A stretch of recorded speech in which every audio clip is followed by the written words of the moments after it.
नमस्कार दोस्तों, स्वागत है आप सभी लोगों का सोनू स्टडी क्लास है यूट्यूब चैनल में। दोस्तों मैं आप लोग को NCERT book class 9 Hindi chapter 7 Jaishankar Prasad पद्यांशों पर आधारित प्रश्न उत्तर मैं आप लोगों को इस वीडियो में बताऊंगा। प्रश्न नंबर 1, निम्नलिखित पद्यांशों की संदर्भ व्याख्या कीजिए तथा काव्यग्रस्त संदर्भ भी स्पष्ट कीजिए। पुनः मिलन। नंबर 1, चौक उठी में फेरा अथवा अरे बता दो मुझे आकर कह दे रे। शब्दार्थ, दूरागत, दूर से आई। निस्तब्ध, शान, शब्द विहीन। निशा, रात्रि, प्रवासी, विदेश में गया हुआ। संदर्भ, यह पद्यांश हमारी पाठ्य पुस्तक हिंदी काव्य में पुनः विलन कविता से लिया गया है। यह कविता जयशंकर प्रसाद द्वारा रचित कामायनी महाकाव्य से संकलित है। प्रसंग, प्रस्तुत पद्यावरण में यह बताया गया है कि मनु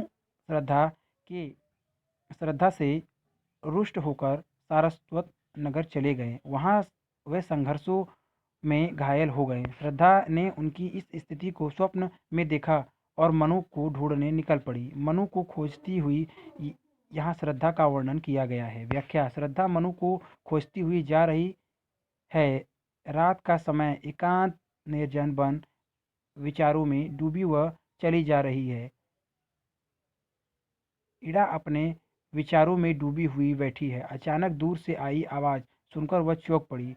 इड़ा सोचने लगी, इस शांत शब्द विहीन सुनसान रात्रि में यह इस प्रकार कहती कौन आ रही है। आवाज़ इस प्रकार थी, अरे मुझे कोई दया करके बता दो कि वह मेरा प्रवासी विदेश में गया हुआ प्रियतम कहाँ चला गया है। उसी पगले से मिलने के लिए मैं चलकर चक्कर काट रही हूँ।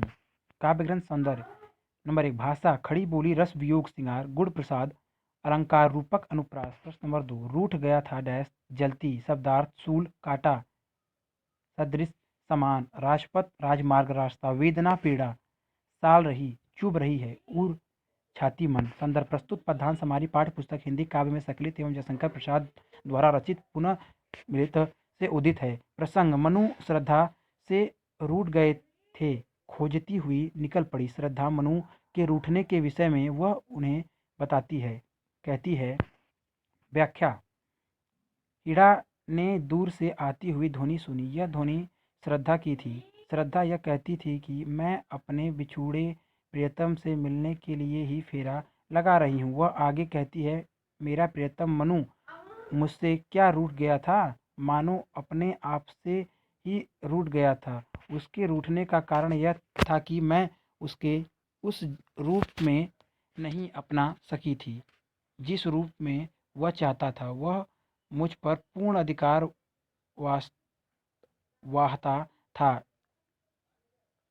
वाहता था मेरे मन में मेरी भावी संतति के प्रति पनपते प्रेम से उसे ऐसा लगा जैसे वह उपेक्षित हो रहा हो और इसलिए वह मुझे छोड़कर चला गया।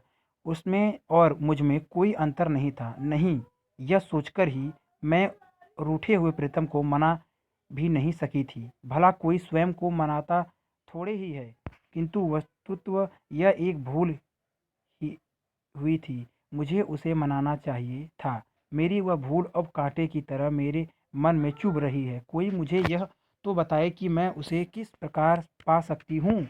पता नहीं वह कहाँ कहाँ भटकता फिर रहा होगा। काव्य सौंदर्य। नंबर 1, वातावरण की दृष्टि से उत्तम अभिव्यक्ति हुई है। नंबर 2, भाषा, खड़ी बोली, उर को सालता, मुहावरा। नंबर 3, गुण प्रसाद। नंबर 4, रस विप्रलभ श्रृंगार। नंबर 5, शब्द शक्ति, अपनेपन से रूठना, धुलती सी छाया, चलती जलती आदि लाक्षणिक प्रयोग है। अलंकार रूपक अनुप्रास। नंबर 3, इड़ा उड़ी घायल होकर लेटे। शब्दार्थ, वसन वस्त्र, विशिखले, अस्त्र व्यस्त, कवरी, चोटी, छिन्न पत्र, छिन्न भिन्न, टूटे पत्ते वाली, मकरंद, परांग, अवलंब, सहारा, वय, उम्र, बटोही, पथिक। संदर्भ, प्रस्तुत पंक्तियाँ हिंदी काव्य में संकलित एवं जयशंकर प्रसाद द्वारा रचित पुनः मिलन शीर्षक पाठ से अवतरित है। प्रसंग, श्रद्धा ने अपने बिछड़े पति मनु को स्वप्न में घायल और मरणासन अवस्था में देखा। वह पुत्र को साथ लेकर मनु को खोजने निकल पड़ी है और खोजते खोजते इड़ा के पास पहुंचती है। इड़ी श्रद्धा की अस्त व्यस्त दशा का चित्रण करती है। व्याख्या: इड़ा ने जब उठकर देखा तो उसे राजपथ पर एक धुंधली सी छाया आती दिखाई दी। उसके स्वर में करुण वेदना थी और उसकी पुकार दुख की आग में जलती हुई सी प्रतीत हो रही थी। श्रद्धा का शरीर निरंतर चलने के कारण थक गया था। उसके वस्त्र अस्त व्यस्त हो गए थे। उसकी चोटी खुल गई थी जो उसकी अधीरता को प्रकट कर रही थी। वह ऐसी मुरझाई कली की समान मालूम पड़ रही थी जिसकी पंखुड़ियां टूटकर बिखर गई हों, जिसका परांग लुट गया हो। श्रद्धा की अस्त्र व्यवस्था उसकी मानसिक परेशानी को प्रकट कर रही थी जिससे उसे अपने शरीर की सुध नहीं थी।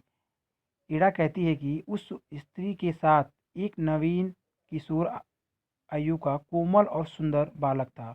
वह अपनी माँ की उंगली पकड़कर चल रहा था। वह शांत और धैर्य की मूर्ति के समान था। वह अपनी माँ का एकमात्र आधार था और अपनी माँ को कसकर पकड़े हुए धीरे धीरे चल रहा था। वह दोनों ही पीक जो माँ बेटे थे अत्यंत थके हुए और दुखी लग रहे थे। वे दोनों उस भूले हुए मनु की खोज कर रहे थे जो घायल होकर लेटा हुआ था। काव्य ग्रंथ संदर्भ नंबर 1। प्रस्तुत पंक्तियों में मनु की खोज में श्रद्धा की अस्त व्यस्त दशा का करुण चित्रण हुआ है।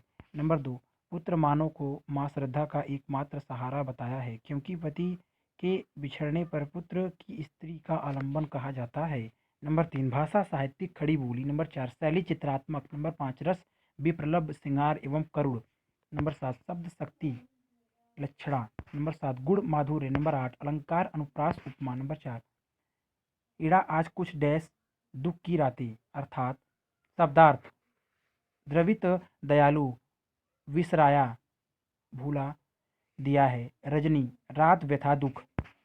संदर्भ यह पंक्तियाँ हिंदी काव्य में सकलित एवं जयशंकर प्रसाद द्वारा रचित कामायनी से पुनः मिलन शीर्षक से ली गई है। प्रसंग इन पंक्तियों में इड़ा श्रद्धा की करुण दशा को देखकर पूछती है कि तुम्हें किसने भुला दिया है। व्याख्या: इड़ा श्रद्धा की करुण वाणी को सुनकर उसके पास जाती है और उसका परिचय पूछते हुए यह प्रश्न करती है कि तुमको किसने भुला दिया, तुम किसे यहाँ खोज रही हो, इस रात में तुम कहाँ भटकती फिरोगी, मेरे पास बैठकर थोड़ी देर विश्राम करो, आज मैं भी अत्यधिक व्यथित हूँ, तुम अपने दुख को मुझे बताओ। यह जीवन एक लंबी यात्रा के सदृश है जिसमें खोए हुए पुनः मिलते हैं। इस जीवन में मिलने और बिछड़ने का क्रम दिन और रात के क्रम के समान चलता रहता है। दुख की रातें कितनी ही लंबी हो पर समाप्त हो जाती हैं। काव्य ग्रंथ संदर्भ भाग्यवादी विचारधारा का संकेत है। नंबर 2। भाषा शुद्ध एवं परिमार्जित है। नंबर 3। शैली लाक्षणिक तथा प्रसाद गुण दृष्टिगोचर हो रहा है। नंबर 4। अनुप्रास उपमा दृष्टांत अलंकार। प्रश्न नंबर 5। श्रद्धा रुकी डैश की ओर रह जाती। शब्दार्थ शांत थका हुआ वही शिखा आग की लपटे वेदी ज्वाला यज्ञ वेदी की अग्नि अनुलेपन मर सब। संदर्भ प्रस्तुत पदांश हमारी पाठ्य पुस्तक हिंदी काव्य में सकलित एवं जयशंकर प्रसाद द्वारा रचित पुनः मिलन से उदित है। प्रसंग प्रस्तुत पंक्तियों में मूर्छित मनु को देखकर श्रद्धा के हृदय में उत्पन्न भावों की सुंदर अभिव्यक्ति हुई है। व्याख्या: इड़ा की सहानुभूतिपूर्ण बातों को सुनकर श्रद्धा वहीं रुक गई। उसका बेटा भी वहीं थक गया था और वहाँ आश्रय भी मिल रहा था। श्रद्धा तब इड़ा के साथ उस स्थान की ओर चल दी जहाँ पर आग की लपटें उड़ रही थी। सहसा यज्ञ वेदी की अग्नि धधक उठी जिससे मड़े में प्रकाश फैल गया। श्रद्धा ने वहाँ कुछ देखा और कदम बढ़ाती हुई वहाँ तक जा पहुँची। उसने वहाँ मनु को घायल अवस्था में देखा। श्रद्धा सोचने लगी कि क्या मेरा स्वप्न सच्चा निकला। वह चीख उठी, आह प्राणप्रिय, यह क्या हो गया? तुम इस दशा में क्यों हो? ऐसा कहते हुए उसका मन भर आया और उसके नेत्रों से आंसू बहने लगे। यह देखकर इड़ा चकित रह गई। श्रद्धा अपने पति मनु के पास बैठकर उसके शरीर पर हाथ फेरने लगी। उसका वह स्पर्श मरहम के समान कोमल एवं कष्ट हरने वाला था। तब मनु के हृदय में पीड़ा क्यों शेष रहती? काव्यगत सौंदर्य। नंबर 1, यहाँ कवि ने श्रद्धा और मनु के मिलन का मार्मिक चित्रण किया है। नंबर 2, भाषा साहित्यिक खड़ी बोली। नंबर 3, शैली चित्रात्मक। नंबर 4, रस करुण। नंबर 5, अलंकार गुला हृदय बन नीर बहा में रूपक है। प्रश्न नंबर 6, उस मूर्छित नीरवता लगते जी को शब्दार्थ नीरवता, सूनापन, सन्नाटा, स्वप्न दरकंपन। संदर्भ प्रस्तुत पद्यांश हमारी पाठ्य पुस्तक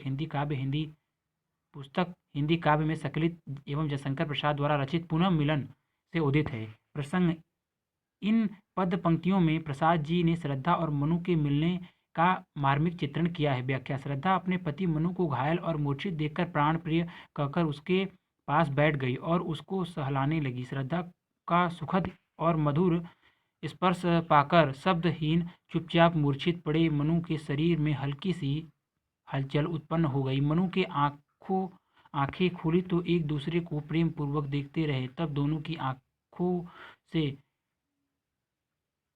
पश्चाताप के आंसू बहने लगे। उधर श्रद्धा का पुत्र मानव यज्ञ भूमि के ऊंचे मंदिर यज्ञ मंडप और यज्ञ की वेदी को देख रहा था। यह सोचने लगा कि यह सब कितना मोहक, सुंदर और नवीन है, जो मेरे मन को आकर्षित कर रहा है। काव्यगत सौंदर्य। नंबर 1, यहाँ कवि ने पतिपरायणा स्त्री के सहज प्रेम और सेवा भाव का चित्रण किया है। नंबर 2, प्रेम का मधुर स्पर्श शारीरिक पीड़ा को दूर कर देता है। नंबर 3, भाषा साहित्यिक खड़ी बोली। नंबर 4, शैली भावनात्मक चित्रात्मक। नंबर 5, रस श्रृंगार। नंबर 6, छंद माधुर्य। प्रश्न नंबर 7, माँ ने कहा डैश श्रद्धा का संगीत बना। शब्दार्थ रोए खड़े होना, रोमांचित होना, सजीवता, जीवंता। संदर्भ प्रस्तुत पद्यांश हिंदी काव्य में सकलित एवं जयशंकर प्रसाद द्वारा रचित पुनः मिलन शीर्षक से अवतरित है। प्रसंग इन पंक्तियों में श्रद्धा अपने पुत्र को मनु से मिलवाती है। सबके मिलन पर छोटे से परिवार में आत्मीयता का भाव भर जाता है। व्याख्या मनु के होश में आने पर श्रद्धा ने अपने पुत्र से कहा कि तू भी आकर अपने पिता के दर्शन कर ले, यह भूमि पर लेटे हुए हैं। माँ का कथने सुनते ही उसने पितरों केसी के पिस झुककर कहा, भतीजी देखो मैं आपके पास आ गया। पिताजी देखो मैं आपके पास आ गया। पितरों ने बतकर पुत्र को अति प्रसन्न हुई दोनों हरि संचित हो गए। पुत्र अपनी माँ श्रद्धा से बोला कि माताजी आप यहाँ बैठी क्या कर रही हो? पिताजी प्यासे होंगे, इन्हें जल लाकर दो। बालक की मधुर ध्वनि से मड़ेब में ऐसी सजीवता छा गई जो पहले नहीं थी। इस प्रकार उस घर में पुनः अपनेपन का भाव भर गया। श्रद्धा मनु और कुमार के मिलने से वहाँ एक छोटा सा परिवार बन गया। उस परिवार में श्रद्धा का मधुर स्वर संगीत बनकर छा गया। काव्य सौंदर्य। नंबर 1, प्रस्तुत पंक्तियों में श्रद्धा कुमार और मनु के सुखद मिलन का मार्मिक चित्रण हुआ है। नंबर 2, भाषा शुद्ध साहित्यिक खड़ी बोली। नंबर 3, शैली चित्रात्मक सलाप। अगर वीडियो अच्छी लगी तो वीडियो को लाइक करें, शेयर करें, कमेंट करें और नेक्स्ट वीडियो के लिए चैनल को सब्सक्राइब जरूर करें। Thank you for watching.